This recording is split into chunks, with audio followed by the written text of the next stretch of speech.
Hey, what's up everybody? Video 44 coming at you with another video. Alright, so of course everybody's bored. It's summertime as we've been saying in every video now. This is the dog days of summer, so we gotta have something to talk about. And what's being reported is, according to Ticket TV, as I always snatch stuff from him and then react to it. Seems to be the only person talking about the NBA right now. According to him, Brian Windhorse, relaying several messages from several different sources, that LeBron James is considering leaving the Los Angeles Lakers for Cleveland if the Lakers don't make necessary changes to get better immediately, particularly acquiring Kyrie Irving. And really my intention is to kind of just react to the notion of that possibility, not necessarily saying that it's true or not true or anything like that. If anything, I'm just talking like everybody else. So take it as such. Entertainment tonight. Alright, so my mindset is this, honestly. If LeBron James is not pleased with the moves the Lakers are making, in the event they're not able to land Kyrie Irving, I don't blame him, because I feel the same way. Something I've been kind of mulling over today was who ultimately was the person that pushed for Russell Westbrook becoming a Laker.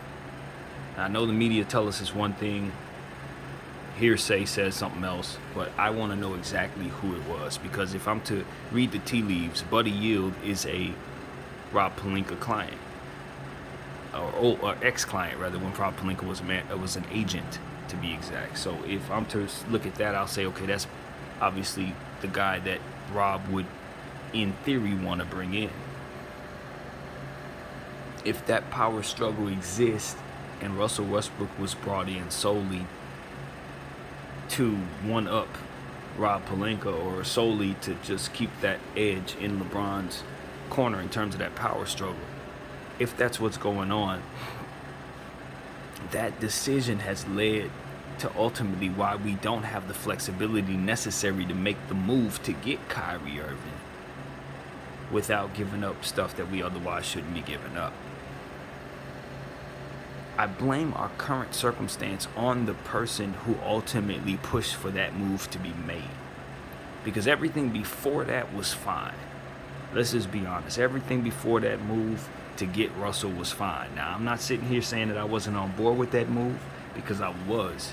I was in the same trance everybody else was in regards to bringing in Russell Westbrook. I felt he was going to be a one-man army, and I thought we could use that. But honestly, that has nothing to do with the truth. The reality was the contract was a risk. Bringing that contract in was a risk that our franchise should have understood could have led to this circumstance, and that's why it should have never been decided upon.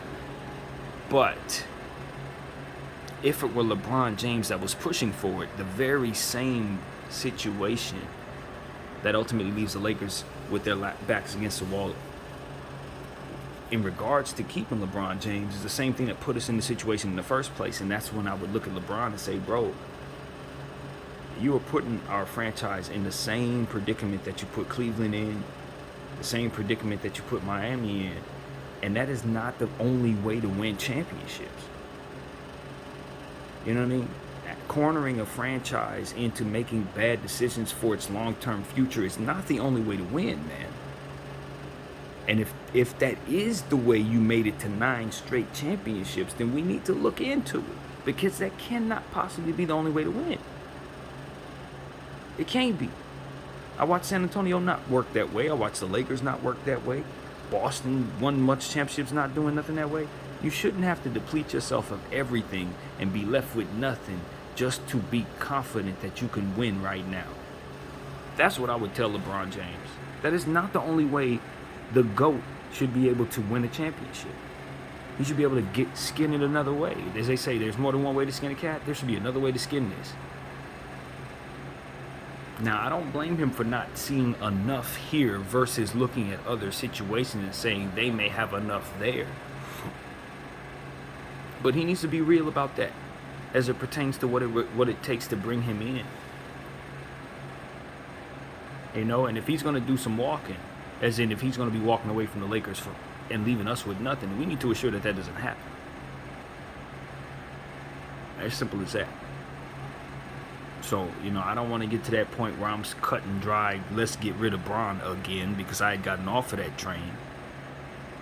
And I personally agree with him as it pertains to what it is that we need to do to make our team better. I'm actually in agreement that we should bring in Kyrie Irving. I want to do that for us, independent of him anyway, because that's the type of player I think Kyrie is. You want him on your team, regardless of what the field, or regardless of what the media is telling you. Everybody knows that dude is somebody you should want on your team. And so at this point in time, it's like, all right, well, if this is the best way possible toward winning a championship, then I don't see any reason why the Lakers should not go forward in making this happen. Just because there's a power struggle in place doesn't mean we shouldn't all have the same goal in mind. Sometimes you can have a power struggle, but it doesn't mean that we can't all be in lock and step as it pertains to this particular move. I think at the end of the day, nobody should want the team to stay as it is right now. That's for damn sure. And if the Lakers were to start the season with the team like this, you can understand why a guy like LeBron James would not be happy with how things look. It's simply an incomplete roster. We know that, and that's okay. There's nothing wrong with having things be incomplete at this moment, so long as we're still on track to making the changes necessary to be cohesive. And I think we are. I don't think there's any reason for anybody who actually is behind the scenes to really worry as it pertains to whether or not the Lakers are willing to make the move to get Kyrie Irving. I think at this point, it's clear that the Lakers are willing. It's just whether or not the Brooklyn Nets are willing to make a deal, and then whether or not they're going to price us out of the game. It's that simple. So, and I'll tell you something else. Just judging by what I'm seeing, the situation in regards to LeBron James's free agency, if he's looking at it like I'm looking at it, the situation's fluid. It's truly fluid. Because right now, the landscape of the NBA, if he's looking at it like I'm looking at it, it's probably not best to really move teams right now. It's, even if you're not really necessarily happy with your situation, if you move to the wrong situation, you may not have the same, how do you say this? There may not be any guarantees that you stay with that team for the sake of the circumstances that are going on. For all you know, they may trade you, is basically what I'm saying. There's too many, and I was looking at this today as I was looking at my fantasy basketball teams that I drafted just last week. I realized that more than 80% of my team is full of players that have been drafted over the last 3 years. And that made sense to me in terms of like, those are the most productive players in the league right now. And it's not to say that a guy like Kevin Durant or LeBron James can't still have value in this league full of these young players, because they're elite. And if you get them on the court, they're still gonna cook these guys. But while the offseason is set, when you don't see anybody play, those kids' value are inflated in such a way to where you really don't know. It's almost like draft picks before they're picked. It's like you really don't know the upside of that pick. It can be anywhere from a good player to the greatest player you ever seen. So because you have that wide variety of different scenarios to where the kids could possibly turn out to be, you really don't want to give them up for anything at all, just for the sake of you don't want to be wrong, So it's one of those situations where the only thing that makes teams even remotely want to move in that environment is understanding that they could lose those kids within 2 years or 3 years if they can't negotiate with them. So that's the only thing that makes anybody move. Otherwise, I don't think we would see even less movement, even less trades, even less likely guys would be able to switch teams and be in a good environment. So a guy like LeBron James, for example, he's looking at Golden State. I don't know that Golden State can afford to bring him in. Even if it's not a trade situation, they're still going to have to move players around to fit his salary in. If he's dreaming of playing with Steph Curry, guys still got to move out. It's not as simple as just, okay, we're going to sign LeBron James to a minimum contract. That'll bust up the market. The same effect that the Rudy Gobert trade had on the market, so will LeBron James on a minimal contract have on the market. It's the same thing I said about DeMar DeRozan's free agency last year when he was considering taking a minimal contract with the Lakers. No, you can't do that. Why? Because you, at that value, is too risky for a GM to trade. Chances are you're not going to finish the season on the team. That was my thing with DeMar DeRozan's free agency last year. It's like, yeah, I would love to see him on the Lakers at $3 million because that means we could scoot him in at $3 million and have an awesome team, right? Just put all kinds of talent on the team. But what also ends up happening is that contract looks so enticing to trade because it's such a high value contract. I can get 2-3 first round picks for something that value in theory, because he's going to be playing at such a high level. I trade him to a team like Boston, and he puts them over the top. They win the championship if he's at $5 million. You feel me? So it's like, that's why something like that destroys the market. It completely sends everything into a place where price doesn't make sense. That's where we are right now. So, yeah, no, LeBron James in this free agency situation, the leverage the Lakers have in regards to that is the unstable environment that LeBron James would be risking jumping into leaving the Lakers. And another thing that I was thinking about in regards to leaving the Lakers is this. He does know for absolute fact that once he leaves this place, there's going to be a couple other max contract guys that are coming in to turn us into a contender as soon as he leaves. Now, I don't know if he cares about that or not. But the point is he's out here not just for basketball reasons. And if somebody else comes into this environment in his stead and he goes to, say, Philadelphia somewhere, there's going to be some days in March and June, or rather March and April, where he's going to wish he was in Los Angeles. And he's going to look over and see whatever it is we have over here, and he's going to realize he left this place with unfinished business. And he will remember that those choices that he made ultimately put us in a position for that place not to be as flexible anymore. This place would still be very viable for him if he would just allow for the flexibility of long-term good decisions, as opposed to this win-now stuff that he's constantly on for teams to be on. Knowing that he ain't going to be wanting to retire the next year or the year after that. Only leave teams and leave them with the problems behind. So a lady like Jeannie definitely has her work cut out for her trying to live up to his expectations, knowing that she has a responsibility to keep her franchise going well after he leaves the franchise. Banner or not. You know, a lot of times people say, well, you got a championship ring to appreciate. Yeah, we do as fans, but the ownership, no, they got to figure out how they can put themselves in position to get the next one. Otherwise, it's not worth the same. You know, if they can't, it's only as good as the next one you can bring. And with Ballmer over here building Inglewood, she can't afford to just be happy right now and then forego any plans for the next several years. That's just not the position she's in. And so I understand that to a degree, I imagine, as I just explained it. LeBron does too, to a much greater degree. And because of that, I think if he wants to be a good business partner with Jeannie at this point, he's going to have to make the decision to leave if he's not happy with the decision she's made to remain flexible. I don't think it has to be an emotional situation like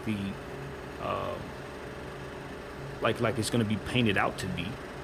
I don't think it has to be that. It's two different timelines, no different than the other situation. The Lakers' timeline is that of something more long-term than LeBron James's. If they're not willing to make the moves to get better right now. So it just is what it is.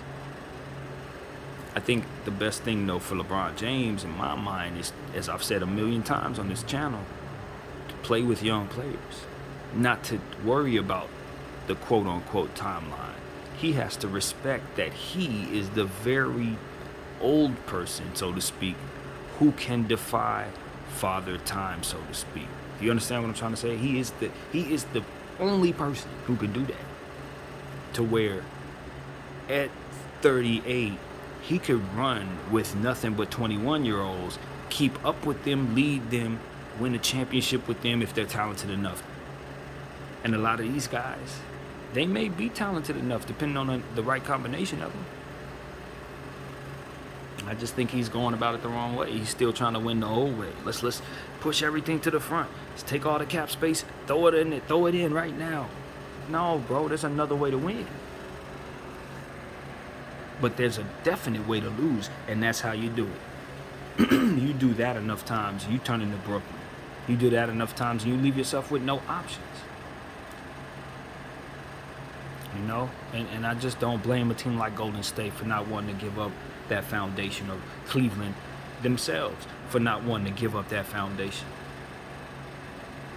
I'm sure they will bring LeBron in if he wants to come in, but there are pieces on that Cleveland team that will not move.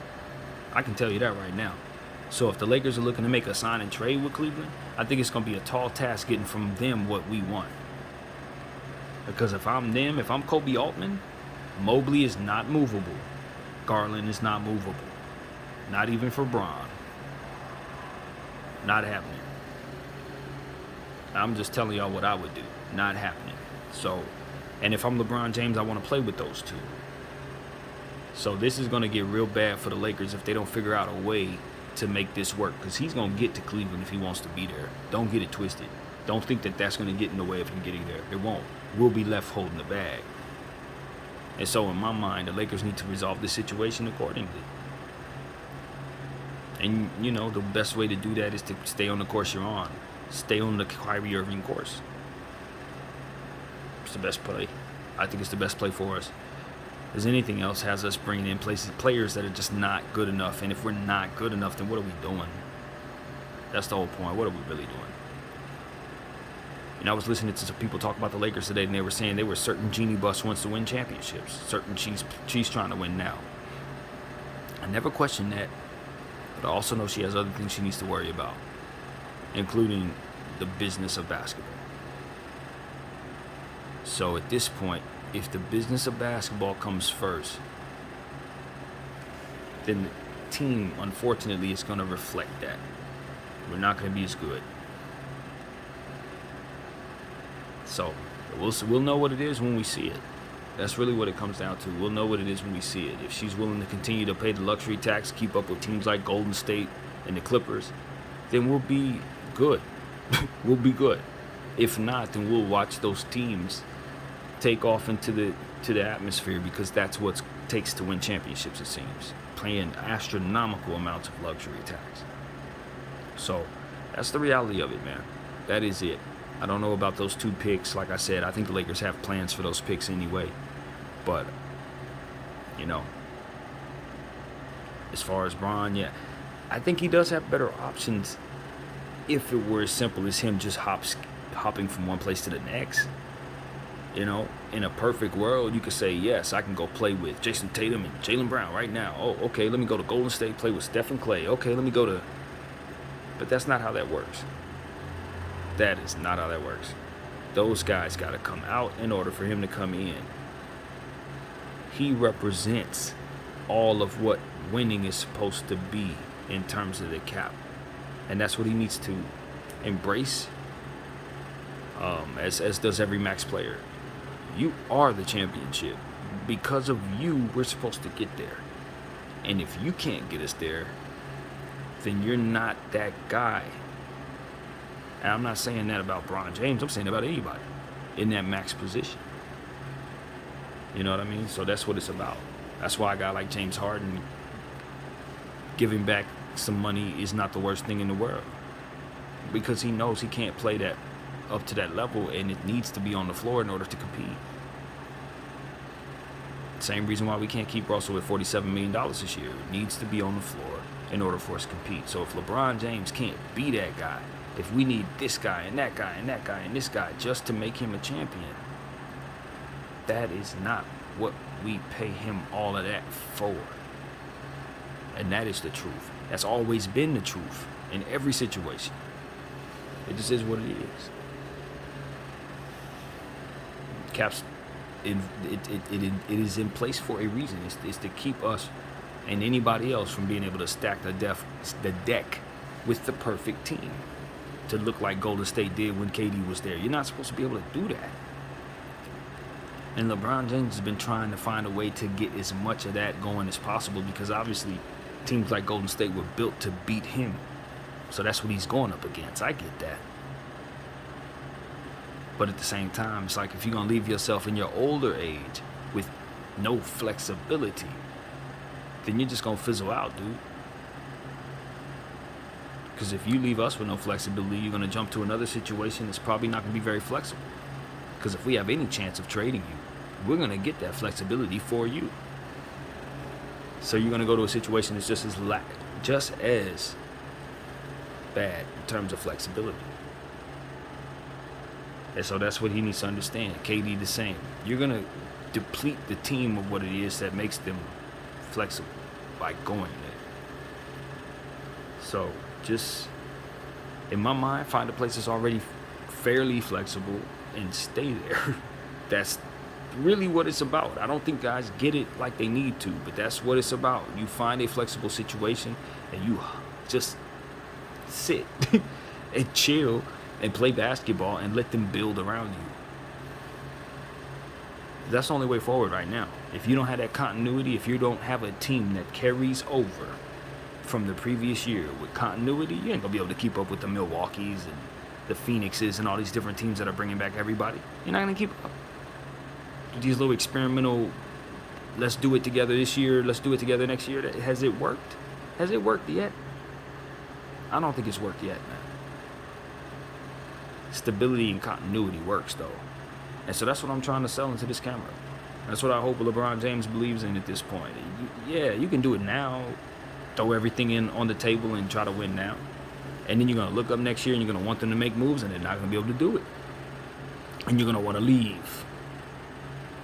But look, why do you want to leave? Because they don't have the flexibility. Why don't they have the flexibility? It's because of the moves you made the previous year. It's like, you made the place rotten, man. It wasn't rotten. There wasn't nothing wrong with the place. There wasn't wrong with the moves that they were going to make. You stepped in, you played GM, and you ruined their situation again. It's like, is that the LeBron James experience for the next team too, man? Like, is that what they have to look forward to? They go to Denver and now their flexibility is gone because you're going to want to bring in this guy and that guy and this guy and that guy. So you can win now. Maybe they get it. Maybe they don't. But next year they definitely won't because they ain't got no flexibility. Like, you can't keep doing that forever. It's got to stop somewhere, Bron. And I think it should stop right here. You got the perfect weather. You got all this good going on. Already a banner up. Deplete us of our flexibility and ruin this place. For even further. For what? Just for the next guy to come in and enjoy it behind you? Because that's all that's going to be. I guarantee you. I was looking at the comment section of the same video that prompted me to watch this, to make this video. And someone has put in there, I wish someone would trade this man so I can go back to being a Laker fan. And you know what came to mind? That's the exact same thing they used to say about Kobe. It's the exact same thing they said about Kobe. And it's probably the same thing they're going to say about the next guy, too. Truth of the matter is, there's always somebody on the Lakers that other guys hate. Always a guy on the Lakers that everybody wish would leave the Lakers so they could be a fan again. Bron ain't the first, and Bron will not be the last. But it doesn't have to end like this for Bron as a Laker. He could still be a great, all-time great Laker because he's still playing prime basketball, and we still have the flexibility over the next several years to put a champion around him. But if we throw all our cards in right now for this particular year, that goes bye-bye. This place dries up like the Valley of the Sun in a bad way, and he has to go somewhere else to win. When it didn't even have to go like that. It never, ever has to go like that. I just wish he would know it. That's pretty much what I gotta say, man. My name is BDL44. I thank you all for watching. I'm out.